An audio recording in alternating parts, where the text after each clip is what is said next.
Bien, bonjour, bienvenue à ce webinaire. On va se laisser encore quelques minutes avant de commencer. Il est 9h04.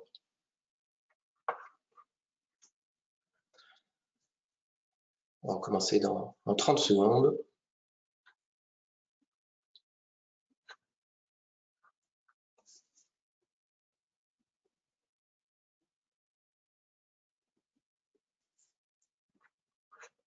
Voilà, en effet, vous pouvez utiliser le chat dans questions.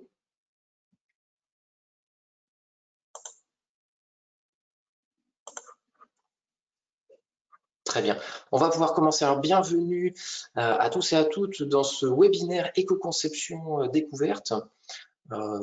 Voilà son titre, 4 facteurs clés de succès pour réussir l'éco-conception de ses produits et services. Donc on est ensemble pendant 1 heure, hein, donc on va voir si j'arrive à bien tenir le timing. Ce webinaire, donc, il est organisé par la Chambre de commerce et industrie Grand Est en partenariat avec l'ADEME et la région Grand Est. Alors, ce webinaire, comme vous allez le voir, il va particulièrement vous intéresser si dans votre entreprise, vous avez des réflexions pour engager vos premières actions d'éco-conception. Ou si dans votre entreprise, vous avez déjà commencé à engager des actions d'éco-conception et ça vous intéresse dès le début de savoir, de connaître quels seraient les facteurs clés de succès à surveiller dès le début dans votre démarche. Comme vous avez vu, c'est un webinaire qu'on intitule Découverte. Pourquoi? Parce qu'en effet, il s'adresse en particulier aux entreprises ou dans votre entreprise, vous êtes au début de ces démarches d'éco-conception. Mais vous allez le voir, ça pourra aussi très bien s'adapter pour les entreprises qui ont déjà engagé des démarches d'éco-conception. Alors, rapidement, je partage ma webcam. Voilà, donc je me présente, donc Ronan Sébilo, donc je suis conseiller entreprise à la Chambre de commerce et industrie Grand Est. Donc je suis conseiller entreprise en économie circulaire et avec une spécialisation en matière déchets et éco-conception. Comme vous allez pouvoir le voir, s'afficher à l'écran, je travaille au sein d'une équipe donc une équipe de conseillers de la CCI Grand Est, donc à l'échelle du Grand Est. Et voilà, moi je suis ici en bas à droite. Donc on peut travailler avec vous, donc toutes les entreprises du Grand Est, sur 2 axes. Donc l'axe énergie, avec tout ce qui est efficacité énergétique. Donc là, vous avez un conseiller par territoire, hein, les voici affichés. Et puis également une nouveauté, c'est qu'on a maintenant un référent pour travailler avec vous sur le secteur Alsace, sur tout ce qui est énergie renouvelable. On peut également vous apporter du conseil pour structurer vos projets en économie circulaire. Moi, donc en effet, je suis référent éco-conception, donc c'est-à-dire que je suis en charge de l'organisation des événements comme celui-là, ou de développement des outils ou des formats de conseil aux entreprises. Et j'interviens sur le secteur Alsace. Et vous êtes une entreprise, vous êtes plutôt basée en Lorraine et en Champagne-Ardenne. Là, ce sont mes collègues qui sont à votre service pour travailler avec vous sur ces démarches, donc avec Christelle Ricci pour la Lorraine et Louis Fierce pour la Champagne-Ardenne. Voilà pour les présentations et je vais couper ma webcam. Alors, donc, pour ce webinaire, 4 facteurs clés de succès pour réussir l'éco-conception de ces produits et services. Vraiment, ce que j'ai voulu faire, c'est que, voilà, finalement, j'ai déjà, on va dire, une dizaine d'années d'expérience dans le conseil et la collaboration avec des entreprises sur ces sujets environnement et en particulier économie circulaire. Et j'ai voulu, à travers ce webinaire, partager avec vous des retours d'expérience issus de réussites, mais aussi d'échecs d'entreprises dans des démarches d'éco-conception. Voilà, vraiment pour vous aider à identifier voilà, comment réussir votre démarche d'éco-conception en suivant bien ces différents facteurs clés de succès. Alors avant de vous les présenter, voilà, on peut aussi garder en tête que quand on parle d'un facteur clé de succès, on pourra aussi essayer voilà, de le définir. Donc, je vais vous proposer des définitions. Ce sera aussi à vous de les adapter à votre entreprise. On pourra se poser la question aussi de quelle est la cible, donc par rapport à cet indicateur, quel serait quel serait le niveau à atteindre pour considérer que vous êtes dans la bonne voie en éco-conception. La source, donc ça c'est la source d'information, où est-ce que vous allez récupérer ces données, et puis également on peut se poser la question de à quelle fréquence on peut suivre ces facteurs clés de succès ou KPI plus en anglais, hein, que vous connaissez sûrement. Donc tout ça, voilà, on va pouvoir le voir ensemble. Autre élément avant de commencer dans le vif du sujet, c'est, je vais vous présenter ces 4 facteurs clés de succès dans un certain ordre, mais c'est juste une manière de vous les présenter. Ces 4 facteurs clés de succès, ils sont imbriqués, ils fonctionnent les uns avec les autres. Voilà, je vous présente le 1, le 2, le 3 et le 4, ça ne veut pas dire qu'il faut forcément les travailler dans cet ordre, il faut les travailler les 4 facteurs clés de succès en même temps. Le premier facteur clé de succès, le niveau d'ambition de l'entreprise sur les gains carbone et les critères durables. Qu'est-ce que ça veut dire? Pourquoi est-ce que ce facteur clé de succès est important? Alors, pour le comprendre, on va prendre un premier cas d'étude qui est issu d'un vrai projet d'entreprise qui commence à remonter à un certain temps, mais que je vais garder anonyme. Donc cette entreprise, elle s'est dit, voilà, donc en entreprise, on met sur le marché des produits de l'électroménager et on a décidé d'engager un premier projet d'éco-conception. Donc pour ça, on a réuni une équipe projet pluridisciplinaire, donc avec la R&D, la conception, le marketing, le commercial. Donc ça, c'est déjà un premier bon point, avoir une équipe projet multifonction. Et puis voilà, donc l'entreprise a ciblé, on va faire cette démarche d'éco-conception, ce premier projet d'éco-conception sur un produit, sur un aspirateur. Et voilà, donc ça c'est l'ancienne génération de produits qu'il va falloir éco-concevoir. L'équipe projet se lance dans la démarche et suit des démarches plus ou moins classiques de conception et d'éco-conception. Voilà, avec le lancement du projet, une évaluation environnementale simplifiée, une veille fournisseur, quels sont les technos disponibles, des ateliers d'idéation, voilà, pour vraiment identifier des axes d'éco-conception et puis des pistes d'action d'éco-conception, puis une sélection selon des critères techniques et économiques, un prototype 1, 2, 3 et une étude d'industrialisation à la fin. Et voilà, c'est super, l'équipe projet a réussi à développer son premier aspirateur éco-conçu. Quels axes d'amélioration ils ont apporté? Voilà, ils annoncent fièrement le résultat. Donc là, ça, c'est pas forcément des résultats qui sont issus de cet exemple, c'est des exemples d'éco-conception que j'ai pu, on va dire, aborder avec d'autres entreprises. Et comme vous allez le voir, ce ne sont pas forcément les meilleurs exemples que je vous montre, c'est voulu. Première action, remplacement de 80% des pièces ABS par du polypropylène, matière 4% moins impactante au niveau carbone. Chez les fournisseurs, on a identifié qu'il y avait une capacité de recyclage de 50% des chutes plastiques en production chez certains fournisseurs. On a également travaillé sur la partie logistique avec 5% du gain au niveau volume pour la partie chargement. Et puis également au niveau conception, on a réussi à travailler pour réduire de 8% l'épaisseur de la structure plastique interne. Et au global, on a obtenu un gain sur le critère carbone qui est de l'ordre de plus ou moins 4% sur le cycle de vie du produit. Donc là, quand vous voyez ça, vous pouvez vous dire, super, c'est voilà, des actions opérationnelles qui peuvent être mises en œuvre. L'équipe a aussi réussi à quantifier, je dirais, les gains selon des critères carbone, mais pas que, avec d'autres critères durables. Ça, on pourra le voir dans un autre webinaire. Super. Est-ce que c'est un succès? Là, à un moment donné, quelqu'un vient les voir et leur dit, mais est-ce que l'ordre de grandeur de ces solutions est adapté aux problèmes et aux enjeux? Ça, c'est ce qu'il aurait fallu qu'il se passe.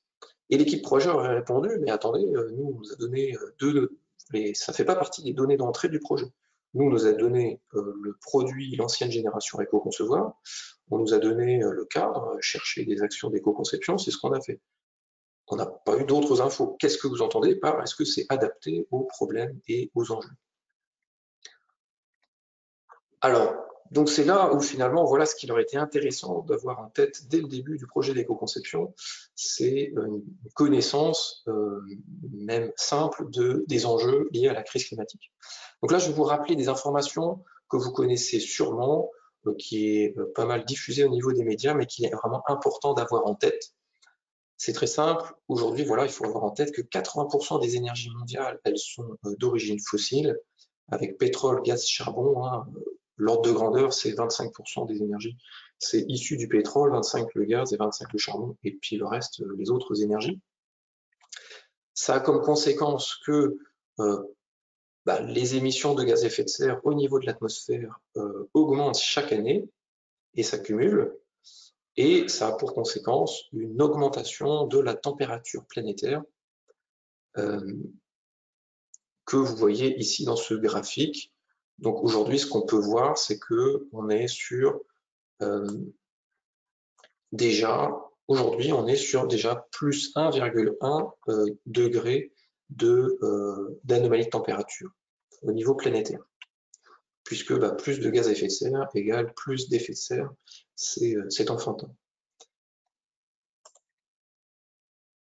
La difficulté, c'est qu'est-ce que ça a comme conséquence sur notre écosystème.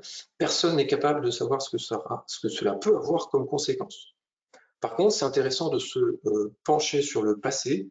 Voici à quoi ressemblait l'Europe, la France il y a 20 000 ans, donc c'était la dernière période glaciaire. Ici, en violet, ce sont des glaciers. On pouvait aller à pied au Royaume-Uni car les océans étaient plus bas de 100 mètres, puisque pour faire des gros glaciers comme ça, il a fallu récupérer de l'eau dans les océans, donc les océans étaient plus bas de 100 mètres. En jaune, ici, c'était plutôt des toundras, des steppes. Et si vous voulez avoir des forêts avec des arbres, il fallait plutôt aller sur le bassin méditerranéen. Donc ça, c'était la France il y a 20 000 ans. La question que je vous pose, donc qui veut gagner des millions, à votre avis, quelle est la différence de température planétaire entre aujourd'hui et cette dernière période glaciaire? Est-ce que vous pensez que c'était une différence de température planétaire il faisait plus froid de 1 degré, de 5 degrés, de 10 degrés ou de 20 degrés? Alors, là, je vous laisse réfléchir et répondre dans votre tête. Je suis désolé, on a un petit souci au niveau du questionnaire. On aurait pu vous poser le sondage en ligne, mais il n'est pas actif, mais c'est pas grave, vous allez quand même pouvoir. Voilà, je vous laisse encore 20 secondes, réfléchissez, faites un choix, et je vais vous annoncer la bonne réponse tout de suite. Donc la bonne réponse, c'était 5 degrés. Donc en effet, c'est pas forcément une réponse, c'est pas intuitif, parce que là, on parle pas de la température qui fait dans la pièce où vous êtes, il fait plus chaud ou plus froid de 5 degrés. Là, on parle de température à l'échelle de la planète. Donc, gardez en tête, cette dernière période glaciaire, il faisait plus froid de 5 degrés au niveau planétaire. Qu'est-ce que ça donnerait s'il faisait plus chaud de plus 5 degrés au niveau de la planète? Personne ne le sait, mais c'est des changements de l'ordre géologique. Donc voilà, gardez en tête, dernière période glaciaire, ce type de géologie au niveau de l'Europe, c'était 5 degrés en moins au niveau de la température planétaire. Qu'est-ce que ça pourrait avoir comme conséquence?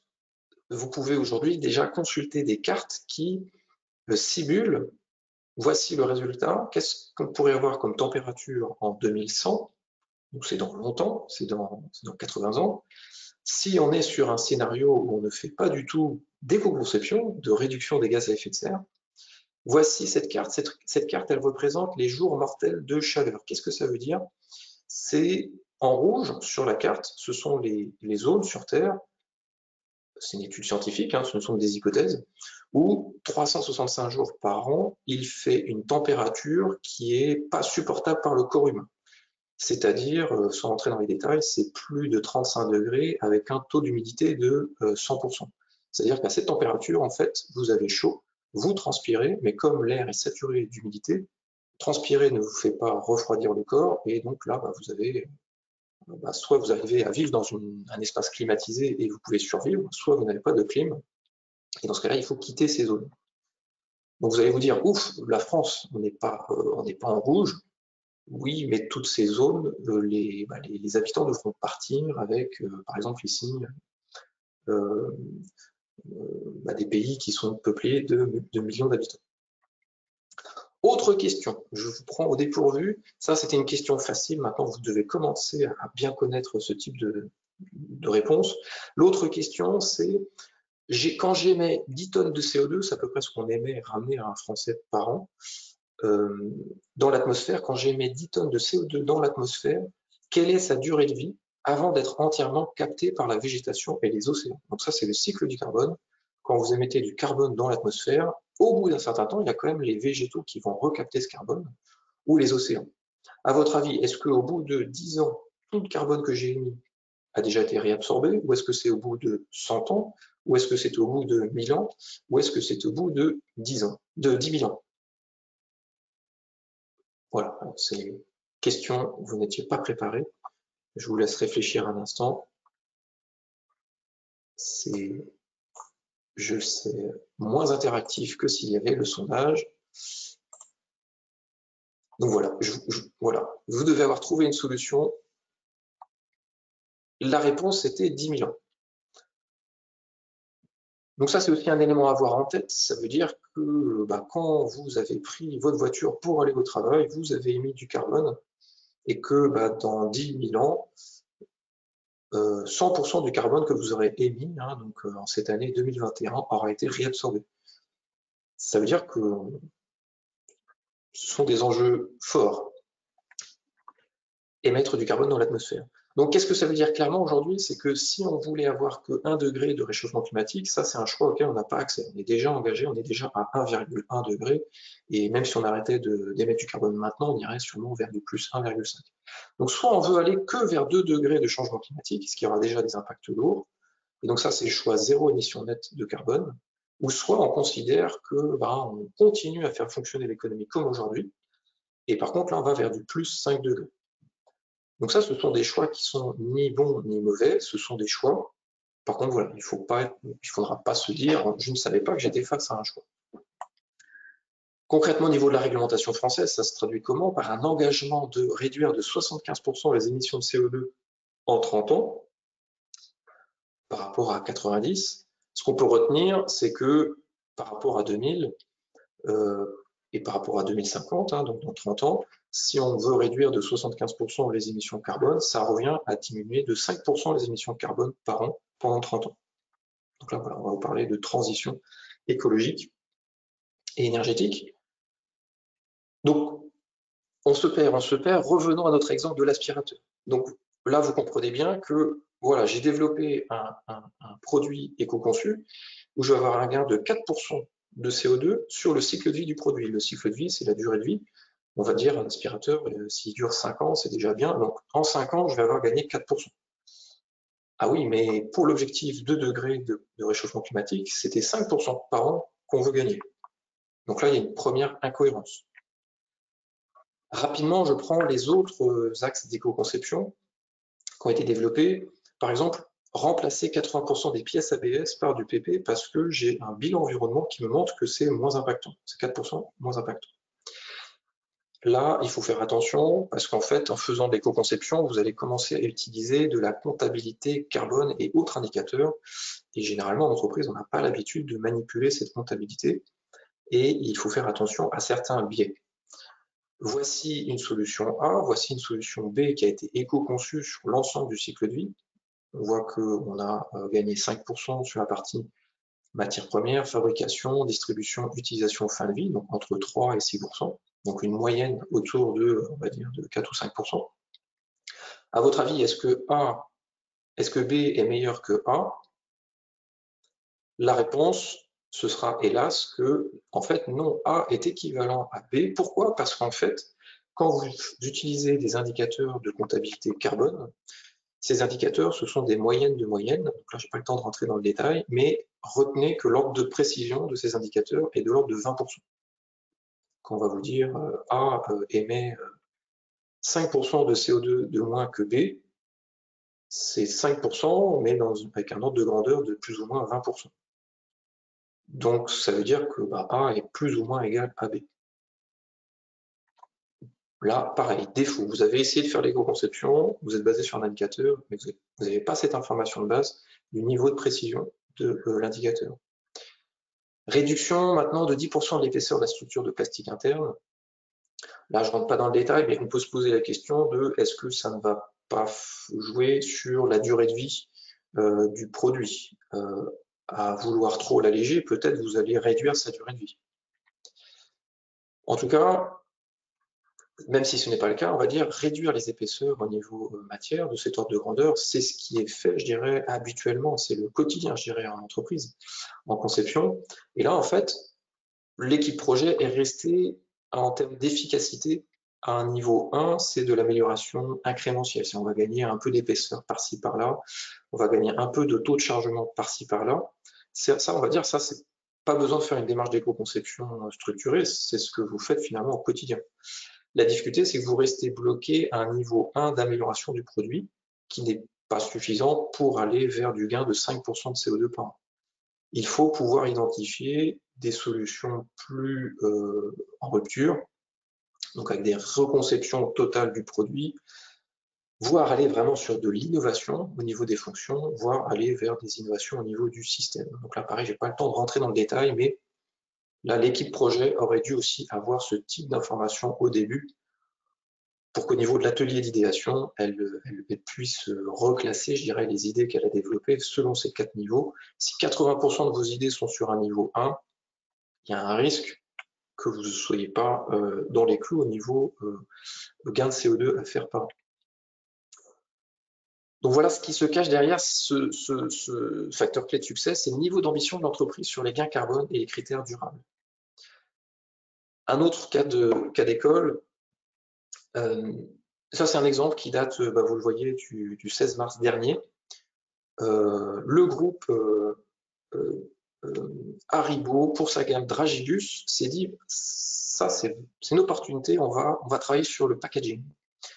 Vous voyez, on a même marqué nouveau sachet éco-conçu. Incroyable. Et qu'est-ce qu'on nous dit? C'est que ces sachets, donc ça c'est le texte du journaliste, sont fabriqués maintenant dans une structure composée d'un seul matériau, le polyéthylène, et une fois jetés, triés, recyclés, ils peuvent être transformés en bâche d'agriculture, en sac poubelle. Donc en gros, il va pouvoir être recyclé. Et voilà, et Tagada sur gâteau sur la conception, Tagada sur gâteau, il y a un jeu de mots, on a un impact qui est 2 fois moins élevé qu'un emballage traditionnel. Donc on a gagné 50% sur l'emballage. Très bien, mais regardez des exemples de commentaires qui sont faits sur ce site, donc c'était sur un site 20 minutes, des commentaires négatifs. Alors il y a un biais, c'est que souvent les commentaires sur Internet sont, on va dire, assez rageurs, donc ce n'est pas donc il y a un biais. Mais en gros, que disent les personnes voyant cette communication qui était censée améliorer l'image de marque de l'entreprise, c'est que le packaging c'est fait pour vendre et gagner plus d'argent. Voilà, est-ce qu'il ne fallait pas aussi travailler sur la partie gélatine issue de produits type gélatine animale de porc, ou bien l'idée de l'emballage, mais quand on lit l'étiquette, les compositions font apparaître des composants EXX, donc ça c'est tout ce qui est question sur l'utilisation de colorants de synthèse, etc. Je vous donnerai le lien, je vous laisserai regarder les autres retours des consommateurs. Un élément intéressant, c'est regardons quels sont les postes de dépenses au niveau de l'agroalimentaire. Regardons ce que cela donne chez Mars, qui a fait cet effort de faire un bilan des gaz à effet de serre sur l'ensemble du cycle de vie. Donc ça, c'est pour l'année 2015, donc ça, c'est super. Mars considère que c'est important pour eux de communiquer sur où sont leurs postes de dépenses carbone et sûrement comment est-ce qu'ils s'améliorent pour le réduire. Et on voit que la partie packaging, c'est 4%. Donc on peut voir qu'entre des produits Dragibus et, on va dire, produits de Mars, ça doit être du même ordre de grandeur. Donc là, en fait, vous avez gagné 50% sur 4% de votre cycle de vie. Et ça, on va dire, même si les consommateurs en face ne sont pas des experts de l'éco-conception, à un moment donné, ils le sentent, qu'il y a un décalage entre l'éco-conception du produit que vous avez potentiellement fait et les enjeux Donc on voit qu'au niveau de l'agroalimentaire, les enjeux forts sont au niveau de l'agriculture et de l'usage des sols. Autre information, rapidement, c'est aussi, mais ça c'est vraiment intéressant, quel que soit votre secteur d'activité, c'est aussi d'avoir en tête, en moyenne un Français, on est de l'ordre de 10 à 11 tonnes de CO2 émis par an, hein, quand on ramène l'économie française par rapport à un Français. Et on voit que ici, l'alimentation, c'est plutôt déjà 20 à 30% des émissions carbone pour un Français. Donc c'est intéressant de se dire, moi je suis dans une entreprise agroalimentaire, est-ce que ça a du sens de travailler sur l'éco-conception de mes produits? Bah oui, parce que c'est déjà 20 à 30% du budget carbone d'un Français. Donc c'est aussi intéressant de travailler sur l'agroalimentaire que de travailler sur la mobilité. Pareil, ça c'est contre-intuitif, mais c'est intéressant de l'avoir en tête. Et ça, voilà, vous voyez, ça je vous laisserai regarder en détail, mais ça vous donne des exemples d'actions. Covoiturer, ça fait gagner tant de CO2, pas beaucoup, et finalement le fait de passer à des régimes végétariens, c'est un levier de gain carbone très important, donc on est de l'ordre d'une tonne sur 11 tonnes par an, rien qu'en passant à une alimentation 100% végétarienne. Alors, je ne dis pas qu'il faut le faire, mais ça vous permet de mesurer quels sont les ordres de grandeur sur ce type de sujet. Donc voilà, donc qu'est-ce qu'il aurait fallu? C'est qu'au début du projet, que cette équipe projet, on puisse bien lui dire, voilà, vous avez été sélectionné pour travailler sur l'éco-conception de cette ancienne génération d'aspirateurs. Et en même temps, on va aussi vous donner des informations essentielles à savoir concernant le niveau d'ambition de l'entreprise sur les gains carbone et critères durables attendus par l'entreprise. Et là, le résultat aurait pu être différent. Donc vous voyez ce qu'il se cache derrière ce critère, le niveau d'ambition sur les gains carbone et critères durables dans l'entreprise. Donc comment le mesurer? C'est pas facile, moi je vous propose cela. Si vous avez d'autres idées pour mesurer ce facteur clé de succès, donc l'idée c'est que ces facteurs clés de succès, il faut les baser sur des données qui sont mesurables et quantifiables. Je vous propose, voilà, ça peut être un pourcentage d'atteinte du scénario 2 degrés, ça veut dire quoi?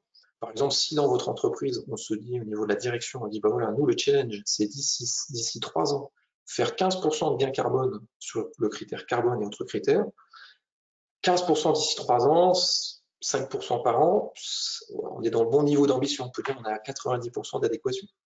Si d'ici 3 ans, on va gagner 2% sur le packaging qui représente 3% de notre bilan de nos postes de dépenses, ça fait 0,5% de gain carbone par an.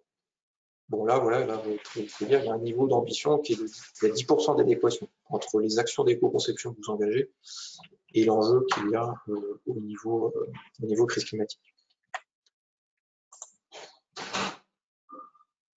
Donc la source, bah là, c'est la source d'information, c'est votre comptabilité sur les critères carbone et autres critères durables. Donc ça, c'est une difficulté, parce que naturellement, ça n'existe pas dans l'entreprise. Et la fréquence annuelle, pourquoi? Parce que bah, c'est quand même un effort, ça prend du temps supplémentaire de faire cette comptabilité carbone. Et bien sûr, on ne peut pas le faire tous les mois ou tous les trimestres, donc déjà réussir à le faire annuellement. Voilà, quel est le niveau d'ambition, quelle est l'adéquation entre ce qu'on nous demande d'obtenir comme résultat d'éco-conception. Voilà, déjà le faire annuellement, ça peut déjà être intéressant. Autre élément à avoir en termes quand on manipule les facteurs clés de succès. Donc là, je n'ai pas la traduction en français, mais on peut également travailler sur la notion de leading indicator et lagging indicator. Qu'est-ce que ça veut dire? Si vous ne le connaissez pas, prenons l'exemple de ces indicateurs utilisés pour la santé, sécurité au travail. Les lagging indicators, c'est les indicateurs retardés, c'est-à-dire qu'on va mesurer dans le passé le résultat obtenu par l'entreprise. Donc là, par exemple, on va mesurer le taux d'accident du travail ou le taux de maladie professionnelle.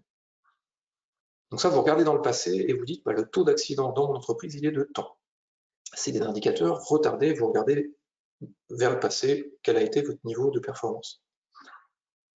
Sachez que si vous êtes sur un site où la sécurité est un enjeu très fort et que votre entreprise ne suit que le taux d'accident, c'est pas bon parce qu'en fait, vous n'êtes pas sur un facteur clé de succès qui est le plus efficace.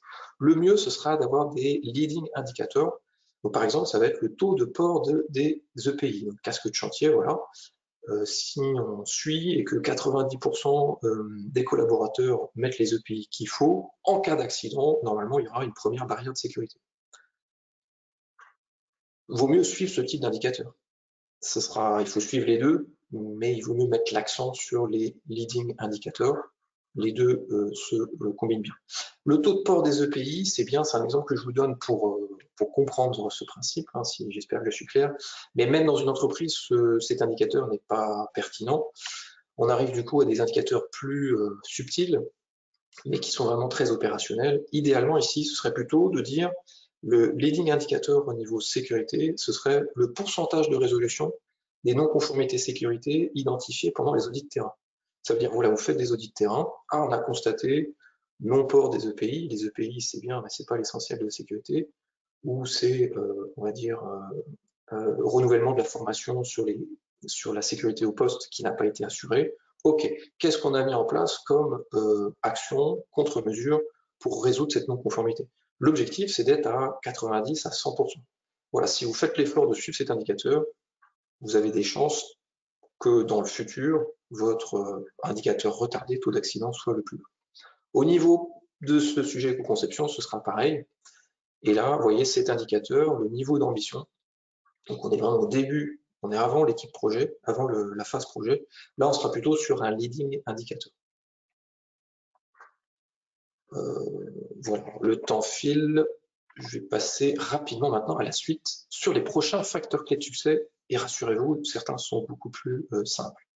Donc voilà, donc on a vu le premier, donc c'est le niveau d'ambition d'entreprise sur les gains carbone et critères durables. Deuxième facteur clé de succès, ça peut être les parts de chiffre d'affaires réalisées par l'entreprise avec des offres de produits ou services bas carbone et durables. Voilà. Tout simplement, qu'est-ce que ça donne? Vous prenez votre entreprise et vous essayez de faire la ventilation de votre chiffre d'affaires en fonction de 3 catégories: les produits très carbonés, les produits moins carbonés et les produits très peu carbonés.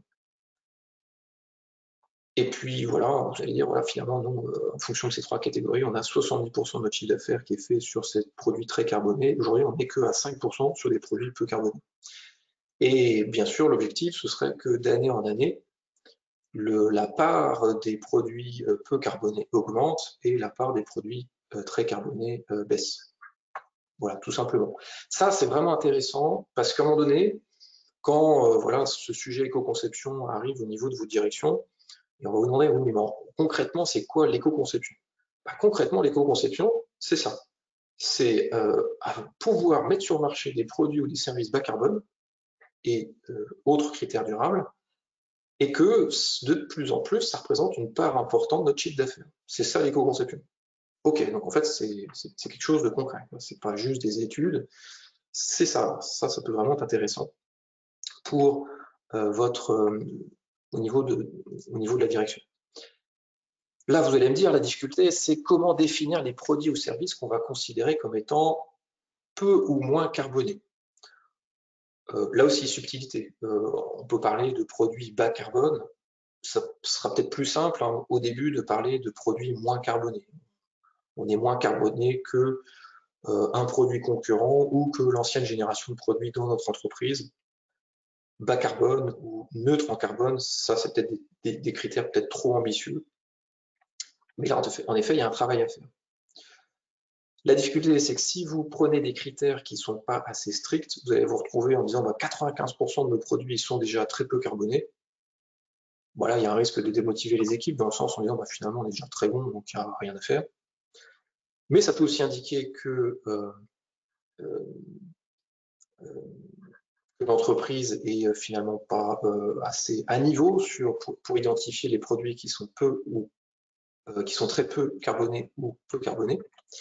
Et à l'inverse, si vos critères sont trop stricts, vous allez considérer que 95% de vos produits sont très carbonés et qu'il n'y en a que 1%, ça peut aussi démotiver les équipes. Mais là, encore une fois, ça peut indiquer peut-être qu'en effet, votre entreprise est sur un positionnement sur le marché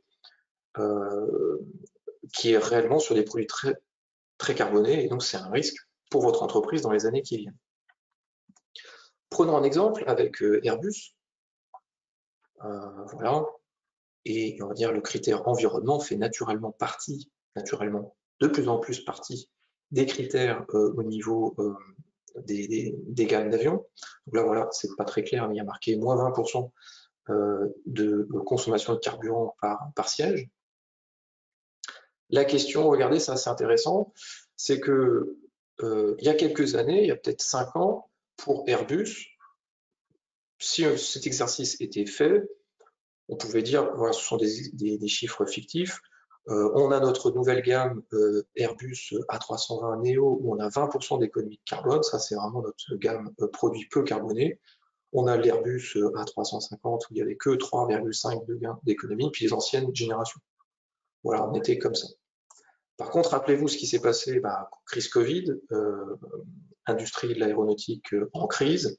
L'État a dit on va soutenir massivement Airbus. En contrepartie, on aimerait avoir un avion zéro carbone. Donc ça, c'est pas Airbus qui a décidé de le faire, ça a été demandé par l'État. Mais l'État l'a demandé parce que derrière, il est aussi sous pression au niveau de ses électeurs citoyens qui lui demandent aussi qu'est-ce qui est fait pour la crise climatique. Donc vous voyez que là, finalement, la situation d'entreprise a changé.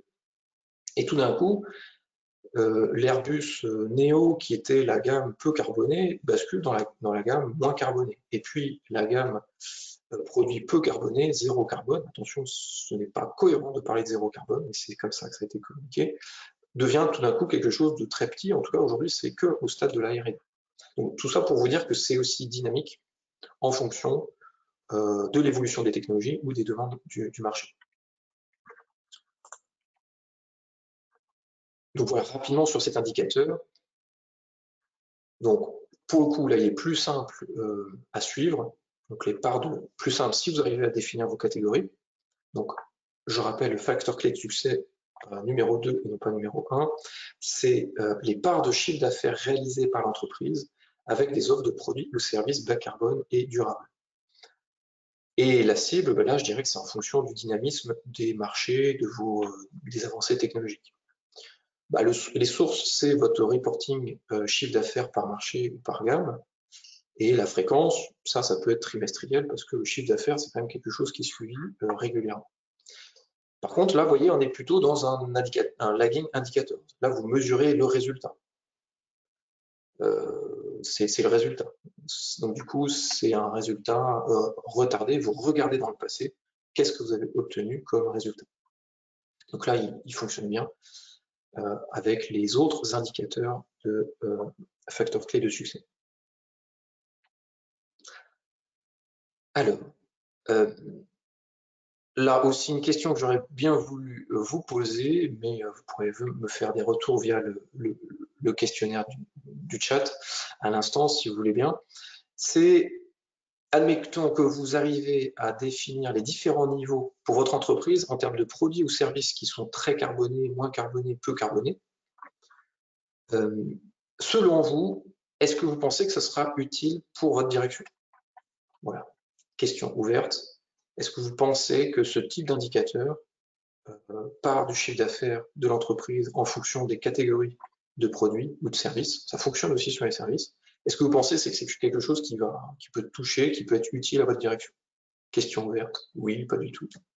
Voilà, votre retour m'intéresse fortement. Voilà, donc ça, c'était le deuxième facteur clé de succès que je vous propose. Et on va passer au numéro 3, puisque je vois que l'heure tourne. Facteur clé de succès numéro 3, c'est le niveau d'intégration de l'éco-marketing. Donc là, pareil, qu'est-ce que ça veut dire? Vous pouvez avoir une démarche d'éco-conception dans le cadre de votre démarche RSE, donc responsabilité sociale et sociétale de l'entreprise. C'est-à-dire que là, vous avez une entreprise qui a des engagements RSE et vous voulez décliner la RSE au niveau de la partie conception, ou vous pouvez la décliner au niveau des achats, ça va devenir des achats durables. Vous voulez la décliner au niveau de la phase conception, ça va devenir de l'éco-conception.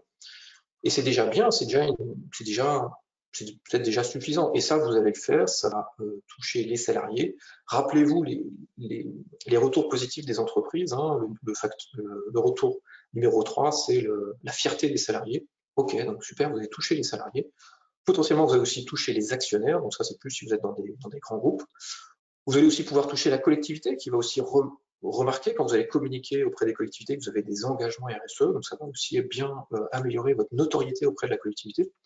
Mais on va dire, voilà, ça s'arrête là parce que le client final, la communication RSE, qui est plus corporate, va pas forcément le toucher plus que ça. Mais c'est bien, ça peut déjà être une fin en soi. Si vous avez cet objectif, c'est déjà suffisant. Par contre, reprenons l'exemple de l'aspirateur, ça c'est un cas réel. Le produit a été éco-conçu et au final, hélas, l'entreprise a identifié que ça n'a pas été un succès commercial. Pourquoi ça n'a pas été un succès commercial? Parce que dans ce schéma de conception, il manque des éléments que vous allez sûrement voir.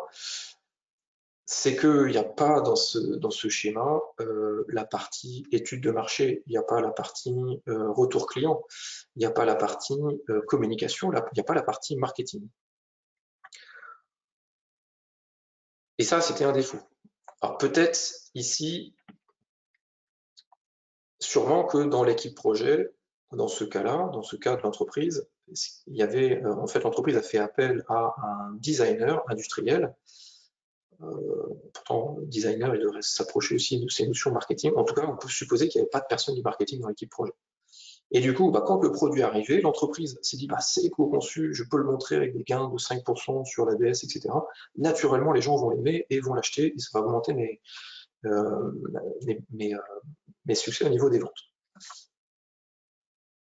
Donc pourquoi est-ce qu'en effet c'est un échec? C'est tout simplement parce qu'il n'y a pas eu d'intégration marketing et stratégique, c'est-à-dire que l'éco-conception, ce n'est pas une fin en soi. L'éco-conception, c'est un moyen pour faire fonctionner le business de l'entreprise. Votre entreprise, elle a une stratégie de développement. Par exemple, on a 3 gammes de produits. La gamme de produits, c'est sur laquelle on fait plus de marge, on va vouloir se développer plus dans les 2 ans qui viennent. Pour ça, on va multiplier les offres. L'éco-conception arrive. En quoi l'éco-conception va être au service de la stratégie de l'entreprise? Premier point. Deuxième point, ça peut être de dire, ah oui, c'est parce que dans ce projet d'éco-conception, il n'y a pas eu, la partie communication a été mal maîtrisée. Pareil, si vous avez ce type de remarque, il y a un risque, c'est que la communication, ça vient après la partie marketing. Si vous n'avez pas intégré la partie marketing, la communication derrière ne sera pas non plus cohérente. Et ça, c'est aussi vraiment un risque majeur dans une démarche d'éco-conception, c'est de ne pas avoir ce type de ne pas suivre ce type de facteur clé de succès. Donc vraiment, dans votre entreprise, normalement, vous avez une stratégie de développement, c'est décliné au niveau marketing, et à la fin, c'est décliné au niveau communication. Le produit éco-conçu, le service éco-conçu, il s'inscrit dans ce fonctionnement normal de l'entreprise. Donc voilà un cas d'étude que je rends anonyme, mais là c'est intéressant, vous pouvez utiliser ce type de matrice de BCG, Boston Consulting Group. Pareil, je ne peux pas passer beaucoup de temps dessus, mais c'est un cas réel. Une entreprise qui en fait avait 3 couples marché-produit A, B, C, mais sur lequel elle faisait une marge faible. Donc sur cet axe-là, on va suivre la marge faite sur les produits vendus. Et ce sont des marchés qui étaient pas forcément, qui étaient matures, qui n'étaient pas en croissance. Donc la difficulté pour cette entreprise, c'est que du coup, pour faire son chiffre d'affaires, elle était obligée de vendre des gros volumes. Des gros volumes de petites pièces qui ne coûtaient pas un prix de vente élevé et sur lequel elle faisait une marge faible. Donc là, l'entreprise s'est dit, bon, on va aller sur un marché où on va vendre des produits, là si les produits qu'on vendait étaient à 10 €, ici ça sera des produits qui seront plus chers à la vente, 150 €. Le problème c'est que ce produit, on va arriver sur un marché qui est déjà occupé par nos concurrents, qui sont des grands groupes. Comment on va faire pour se démarquer? Et bien là, le choix a été fait par l'entreprise de se démarquer en mettant sur le marché un produit éco-conçu.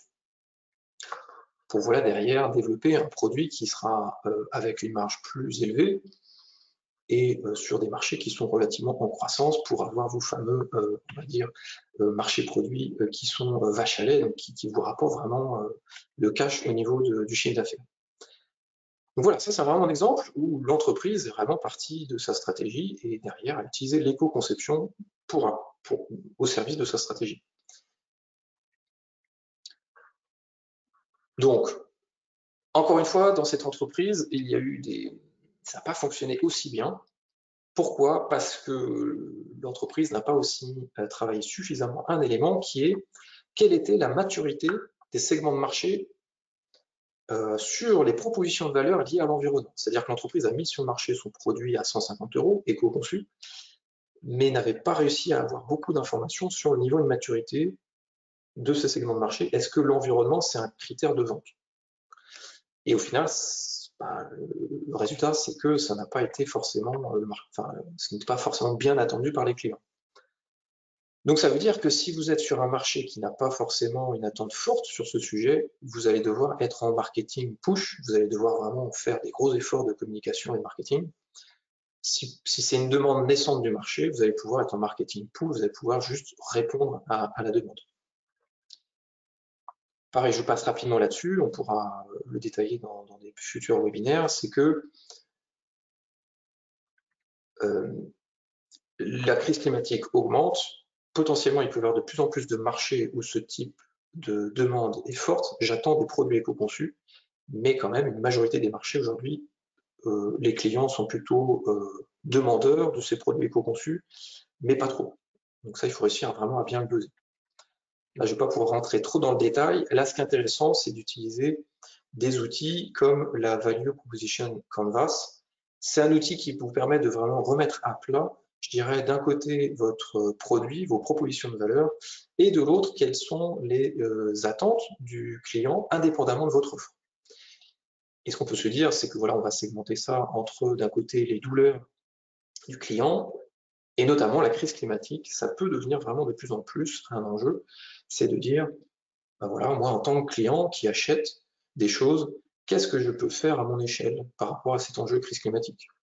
Ou en même temps, j'ai aussi des attentes en termes de gains, si je veux maîtriser les coûts totaux d'acquisition du produit ou des services. Si en face, vous arrivez à bien mettre ces éléments dans votre proposition de valeur, là déjà, vous augmentez vos chances de vente sur le marché avec des produits éco-conçus. Alors très rapidement, parce que je vois que le temps passe, là, le critère, c'est quoi? C'est qu'en fait, il faut vous interroger sur le dosage entre le marketing classique de vos produits ou services et la partie éco-marketing, c'est-à-dire la proposition de valeur basée sur le côté vert de votre produit, pour faire court. Est-ce que vous allez partir sur un nouveau produit, vous allez mettre 80% de la proposition de valeur sur la partie éco-marketing et 20% sur la partie marketing? Ça, c'est un exemple d'échec d'entreprises qui ont eu des démarches d'éco-conception. C'est trop mettre en avant les propositions de valeur liées à l'environnement. Je pourrais entrer dans le détail par la suite. À l'inverse, est-ce que vous allez peut-être mettre juste 20% d'éco-marketing et 80% de marketing classique? Peut-être vous pouvez mettre 0%, développer de l'éco-conception, mais savoir que vous êtes sur un marché qui est réfractaire à l'éco-conception et ne pas du tout en parler. Ça peut être une stratégie.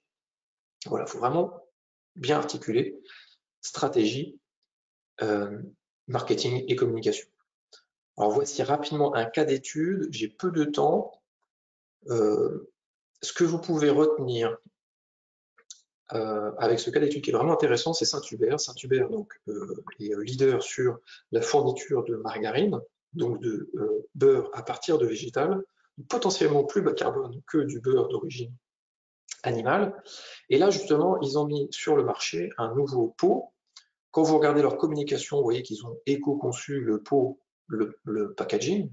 Donc là, à nouveau, vous allez vous dire, bah, attention, l'agroalimentaire, si l'éco-conception, ça se réduit au packaging, c'est pas forcément cohérent.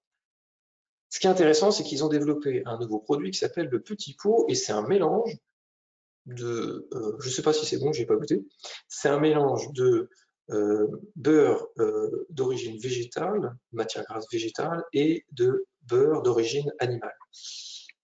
Et l'objectif avec cette approche, c'est de pouvoir augmenter leur part de marché. Et là, je vais vous partager rapidement cette vidéo qui est vraiment intéressante, en espérant que ça marche bien.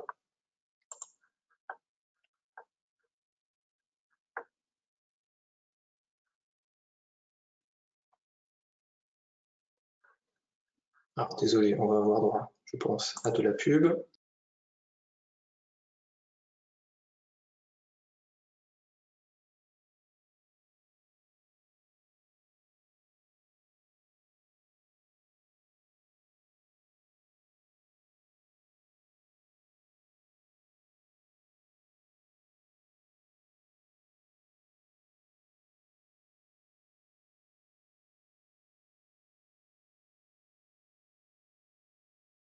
De communication, de marketing sur l'environnement que je trouve vraiment intéressant parce que vous voyez, on voit que c'est contre-intuitif. Pourquoi est-ce que Saint-Hubert va proposer un produit qui est avec du beurre? En fait, c'est pour aider ceux qui veulent essayer de se passer du beurre d'origine animale.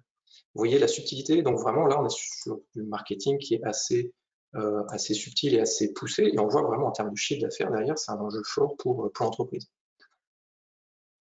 Donc là, un sondage que je pourrais vous faire, c'est dans votre entreprise, est-ce qu'il existe un ou des postes en charge du marketing?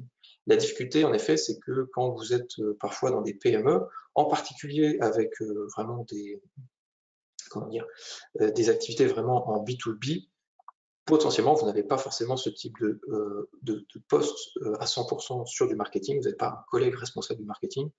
Et ça, dans certaines PME, ça peut vraiment être une difficulté parce que vraiment pour développer de la valeur ajoutée sur le parti environnement, il faut vraiment pouvoir utiliser de l'éco-marketing pour faire court.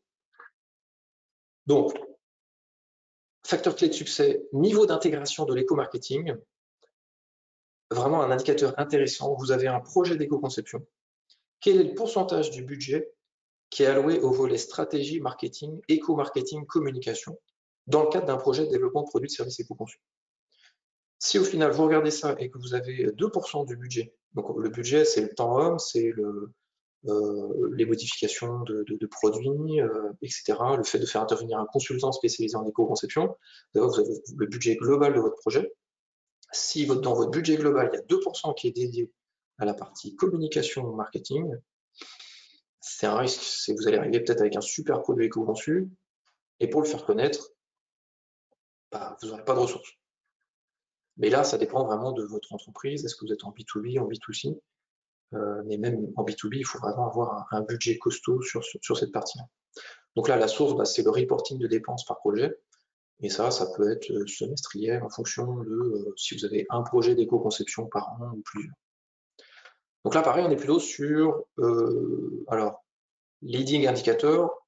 Voilà, si c'est au démarrage du projet, voilà, plutôt leading indicator. Si c'est plutôt, on regarde vers le passé, ce sera plutôt lagging indicator. Donc vous voyez, on est vraiment sur du facteur clé de succès global. C'est vraiment important, ce sujet de l'éco-conception vous intéresse, identifiez tout de suite que ça, c'est vraiment un facteur clé de succès pour la suite, pour vous éviter de le découvrir dans 3, 4, 5 ans, quand vous aurez finalement essuyé certains échecs, vous aurez essayé de comprendre pourquoi cet échec. Je vois que le temps file. Le tout dernier niveau, je vais passer très rapidement, mais il est très important, c'est le niveau d'engagement des collaborateurs et de la direction. Pareil, vous pouvez prendre ce cas d'étude, qui peut être un cas classique, c'est je démarre un projet d'éco-conception et j'ai un référent et un stagiaire pendant 6 mois. Mais dans ce projet, je n'arrive pas à impliquer d'autres personnes dans l'entreprise. Et ça n'amène pas l'engagement de toutes les ressources de l'entreprise. Là, vraiment des questions à se poser, c'est forcément dans cette thématique, il vous faudra un référent éco-conception. C'est pas lui qui va faire 100% des actions, ça va être le pilote des actions. Toujours cette nuance. Là, ce qui est important, c'est la sélection de la personne. Finalement, l'enjeu, il va être aussi là. Il faut également typiquement un profil de personne qui est en capacité de vulgariser les informations techniques en éco-conception, qui est en capacité d'être en empathie avec les différentes fonctions et équipes de l'entreprise. Ça veut dire, voilà, si vous êtes quelqu'un de très, très fort au niveau technique, mais vous êtes introverti, ça ne va pas forcément être un succès pour la démarche d'éco-conception, qui va nécessiter beaucoup de collaboration avec toutes les équipes et les clients et les fournisseurs. Il faut être également en capacité de créer des animations pour impliquer les équipes et coproduire. Donc là, ça veut dire que vous n'allez pas forcément passer 80% à faire des bilans environnement tout seul dans votre bureau. C'est plutôt de dire, bah, il vaut mieux avancer à plusieurs lentement que tout seul et rapidement. Et puis, idéalement aussi, en tant que référent éco-conception, avoir une position hiérarchique qui permet de toucher la direction. parce que la direction, il va falloir beaucoup l'alimenter en données stratégiques sur ce sujet. Voilà le dernier facteur clé de succès. Donc là, ça peut être quoi? C'est le niveau d'engagement des collaborateurs et de la direction. Ça peut être par exemple le pourcentage des équipes en lien avec la conception, la commercialisation des produits qui sont formées sur la thématique éco-conception.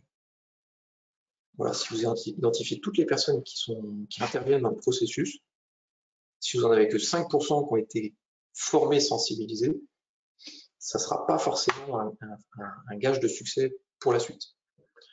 La cible, bah voilà, ça peut être 80%, c'est peut-être 80% au bout de 1 an, 2 ans. Et puis je dirais, attention aussi, quand on parle de formation, ça peut être vraiment des modules légers qui sont bien calibrés. Hein. C'est pas forcément dire on met tout le monde en formation de 3 jours.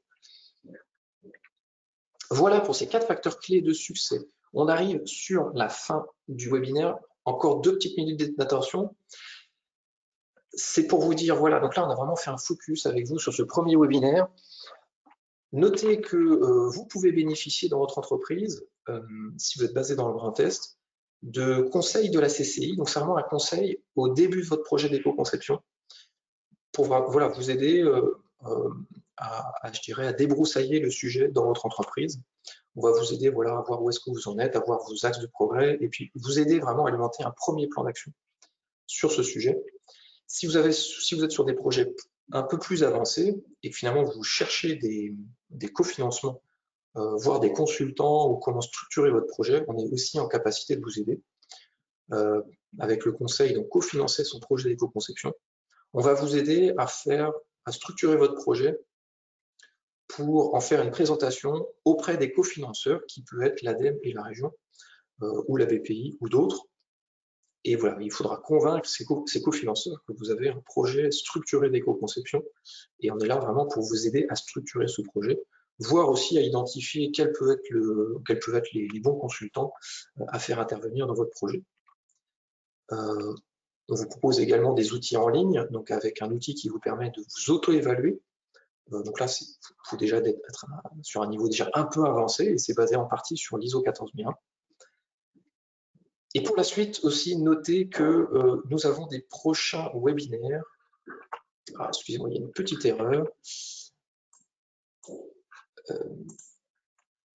Alors, il y a une petite erreur dans ma slide. Notez que, en fait, le prochain webinaire, donc c'est le 15 avril. Et justement, cette fois-ci, on fera un focus sur un petit instant, je n'arrive plus à sélectionner la fenêtre. Donc là, on fera un focus sur les dispositifs de cofinancement pour supporter vos démarches d'éco-conception. Donc ça, c'est le 15 avril prochain. Et vous aurez l'intervention donc de Laurent Poulain, qui est donc en charge à l'ADEME Grand Est de cette thématique. Et notez également l'interlocuteur au niveau région Grand Est, qui est donc Pascal Depré. Prochain événement à venir, donc là en effet c'est une petite erreur, c'est donc le 30 mars prochain, donc c'est dès la semaine prochaine. Si le sujet vous intéresse pour aller plus loin et que vous êtes de la filière de la bioéconomie, vous avez également un autre webinaire, cette fois-ci plus long, de 14h à 17h, qui est vraiment spécifique sur l'éco-conception appliquée à la filière bioéconomie et qui donc sera animé par mon collègue Louis Fias. Et vous aurez également un autre webinaire, donc là cette fois-ci plus avancé, donc ce sera le 3 juin. Ça sera vraiment, on travaillera sur comment piloter avec efficacité sa démarche d'éco-conception, je dirais au jour le jour. Voilà pour ce webinaire. C'est toujours un challenge de le faire tenir sur 1 heure. En tout cas, je vous remercie pour votre participation. Vous recevrez par la suite un questionnaire de satisfaction. Voilà, vraiment, je vous invite à nous faire votre feedback, voilà, pour nous aider à nous améliorer. Et puis, c'est aussi un moyen pour vous de pouvoir nous indiquer vos besoins et le cas échéant, on pourra revenir vers vous. Voilà, je vous remercie encore une fois pour votre attention et puis je vous dis à une prochaine fois en face à face ou lors d'un prochain webinaire. Voilà, très bien. Je vous remercie. À très bientôt. Au revoir.